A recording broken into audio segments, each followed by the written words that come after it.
नमस्कार बंधुरा बांगाली रान्नाघरे आपनादेर सबाइके स्वागत। तो आज के 3 रेसिपि निये चले एसेछि आपनादेर सामने। एकटा करब डालेर बड़ा दिये आलू दिये एकटा तरकारी, और एकटा करब पनिर दिये आलू दिये, और करब लाउ पाता दिये धने पाता दिये बाटा। लाउ पाता ना सरि भूल हये गेल, कपिर पाता दिये धने पाता दिये बाटा करब। तो आपनारा आमार संगे थाकुन और देखते थाकुन आमि किभाबे कि कরি। तो बंधुरा बड़ा করার জন্য আমি মটর ডালটা রাত্রিবেলা ভিজিয়ে রেখেছিলাম। এখন এটাকে আমি মিক্সিতে পেস্ট করে নেব। আর কেটে নিয়েছি কিছুটা আলু গোট গোট করে কেটে নিয়েছি। আর এতে মশলা হিসাবে আমি ব্যবহার করব গোটা কাঁচা লঙ্কা, গোটা শুকনো লঙ্কা, গোটা ধনে আর গোটা জিরে। এবার এগুলোকে সব আমি মিক্সিতে পেস্ট করে নিই, তারপর আপনাদের সঙ্গে আবার দেখা হবে। তো বন্ধুরা ডালের বড়া করার জন্য আমি ডালটাকে ভালোভাবে বেটে নিয়েছি। এবার কড়াইয়ের মধ্যে দিয়ে আমি এগুলো সব ভেজে নেবো একে। তো কড়াই গরম হয়ে গেছে, এবার আমি তেল দিয়ে দিচ্ছি।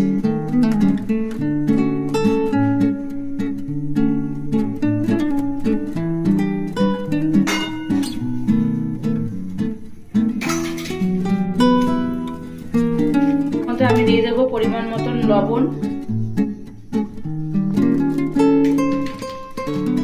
পরিমাণ মতন হলুদ গুঁড়ো দিয়ে এটাকে ভালো করে আমি মেখে তারপরে বড়াগুলো একে একে ভেজে নেব।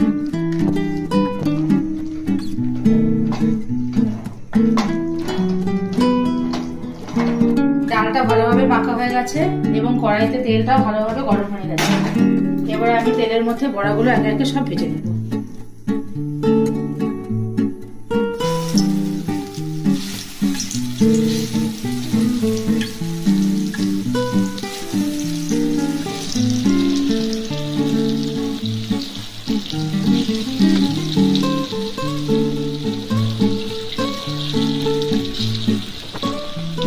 বড়াগুলো খুব একটা বড় করব না, মিডিয়াম সাইজের করব।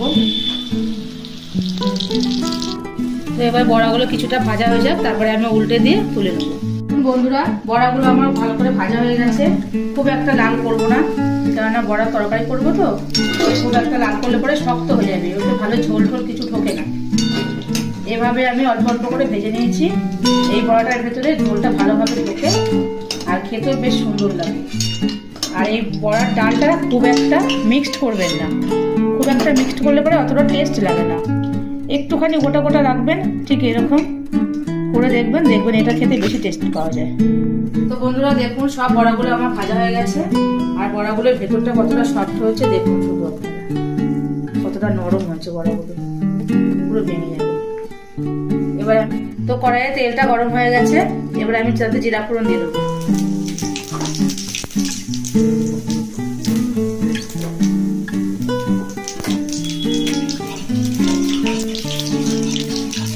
আলুগুলো আমি দিয়ে দিচ্ছি।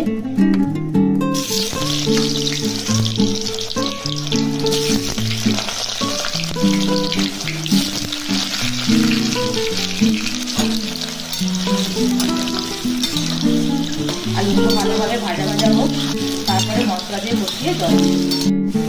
তো দেখুন বন্ধুরা আলুগুলো আমার ভালোভাবে ভাজা হয়ে গেছে। এবার আমি আলুগুলোর ভেতরে মশলা দিয়ে দেবো।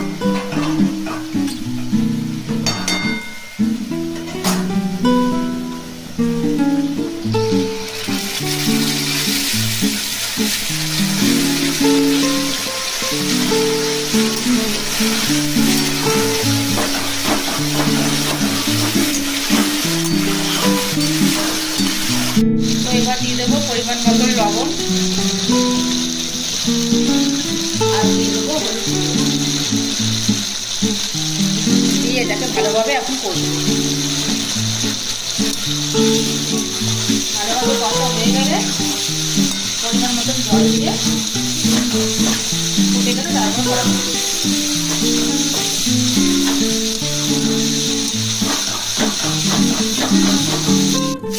তো দেখুন বন্ধুরা আলুটা আমার খুব ভালোভাবে কষানো হয়ে গেছে। এবার আমি এতে দিয়ে দেবো সামান্য পরিমাণ একটু মিষ্টি। যেগুলো তরকারিতে একটু মিষ্টি না দিলে না স্বাদটা ঠিকভাবে আসে না। তো এবার এটাকে আমি একটু নাড়াচাড়া করে জল দিয়ে দেবো।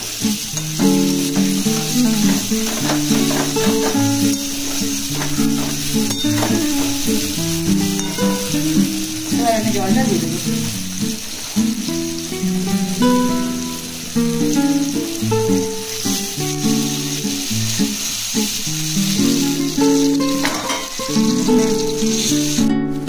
ঝোলটা আমার খুব ভালোভাবে ফুটে গেছে, কালারটাও বেশ সুন্দর এসছে। এবার আমি একে একে ঝোলের মধ্যে বড়াগুলো দিয়ে দেবো। দেখুন ঝোলটা খুব ভালোভাবে ফুটে গেছে, এবার আমি বড়াগুলো দিয়ে দেবো।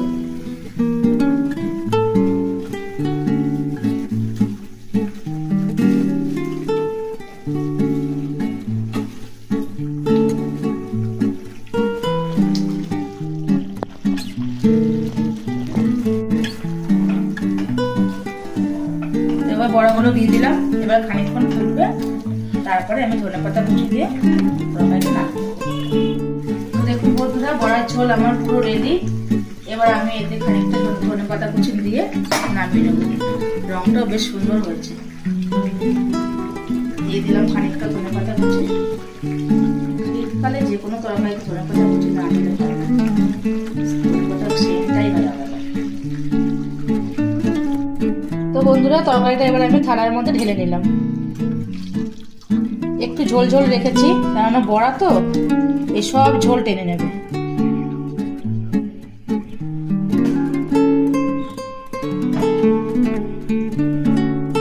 তো বড়ার তরকারি আমার পুরো রেডি। এবার আমি আপনাদের পরের রেসিপিটা দেখাবো।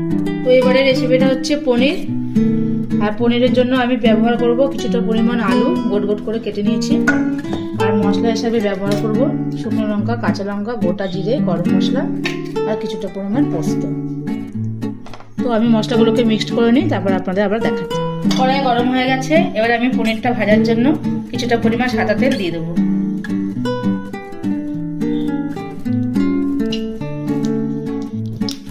তো দেখুন বন্ধুরা তেলটা খুব ভালোভাবে গরম হয়ে গেছে।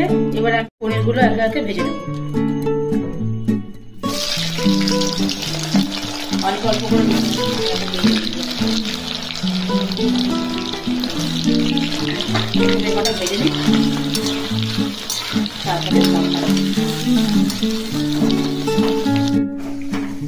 তো দেখুন বন্ধুরা পনিরটা আমার প্রায় ভাজা হয়ে এসছে।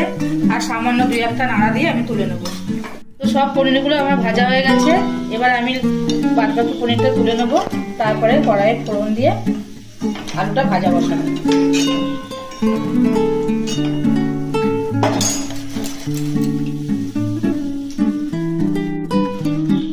তো আমি কড়াতে তেল গরমই আছে, আমি তাতে জিরে ফোড়ন দিয়ে দিচ্ছি। তো এবার আলুগুলো আমি ছেড়ে দেবো।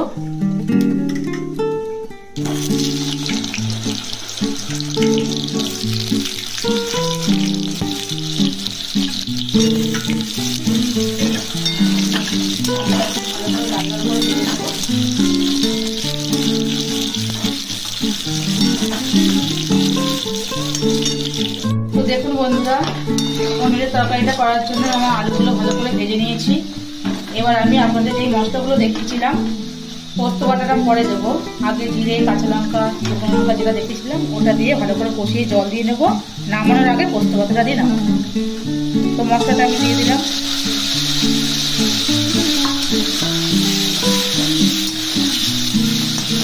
এবার দেখুন পরিমাণ মতন লবণ,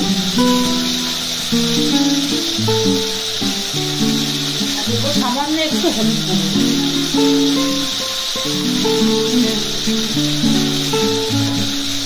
এবার মশলাটা ভালো করে আমি কষবো। দেখুন বন্ধুরা মশলাটা আমার খুব ভালোভাবে কষানো হয়ে গেছে। এবার আমি এতে পরিমাণ মতন জলটা দিয়ে দেবো।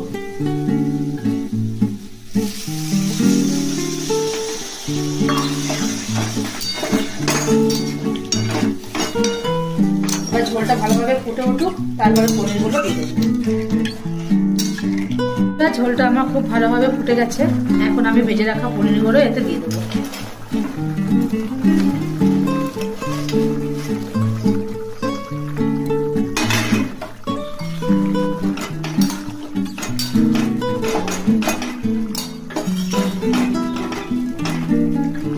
পনিরের আলুটা ভালোভাবে একটু সেদ্ধ হোক, তারপরে পোস্ত বাটাটা দিয়ে আমি নামিয়ে দেবো।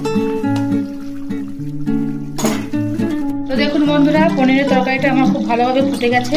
এবার আমি এতে বেটে রাখা পোস্তটাও দিয়ে কিছুক্ষণ ফুটিয়ে নামিয়ে দেবো।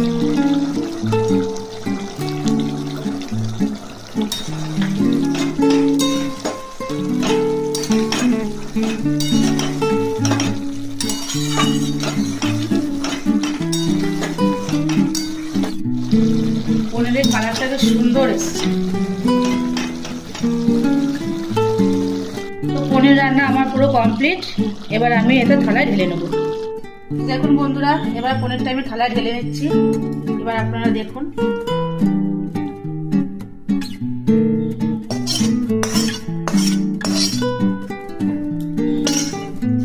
কালারটা কত সুন্দর হয়েছে।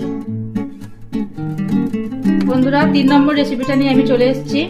এটা হচ্ছে ফুলকপির পাতা আর ধনে পাতা দিয়ে বাটা। তো তার জন্য আমি ব্যবহার করব কিছুটা পরিমাণ কালো জিরে আর কিছুটা কাঁচা লঙ্কা, আর কিছু লাগবে না। তো দেখুন বন্ধুরা, আমি ফুলকপির পাতা বাটার জন্য শুকনো কড়াইয়ে কালো জিরাটা তেলে নেব।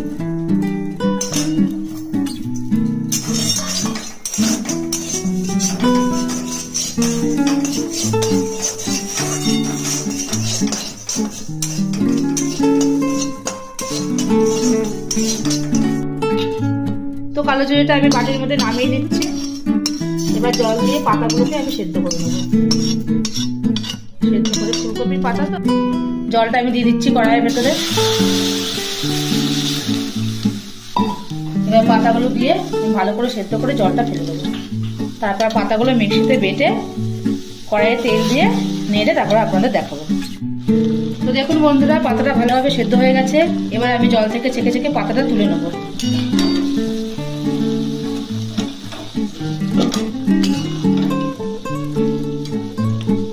এবার মিক্সিতে পেস্ট করে তারপরে আমি কড়াইয়ে তেল দিয়ে পাতাটা ধনে পাতা দিয়ে। তো বন্ধুরা, ফুলকপির পাতাটা আমি ভালো করে বেটে নিয়েছি। এবার আমি কড়াইতে তেল দিয়ে দেবো। তারপর এটা কড়াইয়ে ঢেলে নুন হলুদ দিয়ে ভালো করে নাড়িয়ে নেবো। তো কড়া গরম হয়ে গেছে আমার, আমি পরিমাণ মতন তেল দিয়ে দিচ্ছি।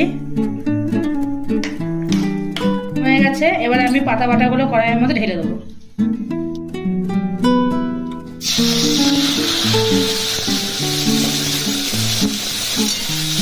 তো আজকে যেহেতু শনিবার, তাই আমাদের বাড়িতে শনিবার দিন নিরামিষ খাওয়া হয়, তার জন্য রসুনটা দিলাম না।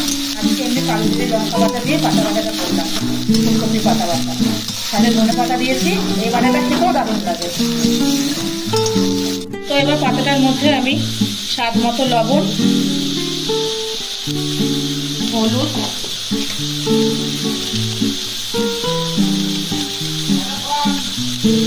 আর একটুখানি চিনি দিয়ে দেবো।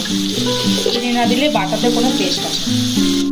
তো দেখুন বন্ধুরা, কপির পাতাটা কত সুন্দর হয়ে এসছে, পুরো আঠা আঠা ভাব হয়েছে। আর একটুখানি টানবে, তারপরে আমি নামিয়ে দেবো।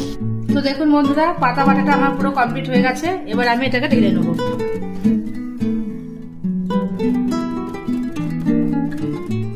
আপনারা এভাবে বাড়িতে করে খাবেন, আশা করছি খুব ভালো লাগবে। তো বন্ধুরা, আজকের রেসিপিগুলো আপনাদের যদি ভালো লেগে থাকে তো আপনারা অবশ্যই বাড়িতে ট্রাই করে খাবেন একবার করে, আশা করছি খুব ভালো হবে। আর যদি আপনাদের পছন্দ হয়ে থাকে তো চ্যানেলটিকে সাবস্ক্রাইব করে দিয়ে আমার সঙ্গে থাকবেন।